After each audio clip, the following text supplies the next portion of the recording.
रविवारी सायंकाळी कुर्डुवाडी बस स्थानकावर एका महिलेच्या मौल्यवान साहित्य आणि मोबाईल फोन असलेले बॅग बस कंडक्टर याने परत करून प्रामाणिकपणा अजून जिवंत आहे हे दाखवून दिलं।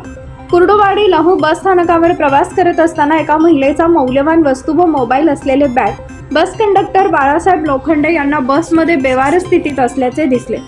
त्यानंतर त्यांनी इतर प्रवाशांकडे चौकशी केली असता कोणीच याबाबत हक्क न सांगितल्याने ते कुर्डुवाडीच्या बस डेपोत जमा केले असताना सोमवारी सकाळी हरवलेल्या महिलेने आपली वस्तू रविवारी लहू कुर्डुवाडी या बसमध्ये बॅगेत हरवली आहे। त्यात मौल्यवान वस्तू व मोबाईल आदी वस्तू असल्याचा पुरावा दिल्यानंतर बस कंडक्टर बाबासाहेब लोखंडे यांनी सुपूर्द केलेले वस्तू संबंधितांना पोहोच करण्यात आले।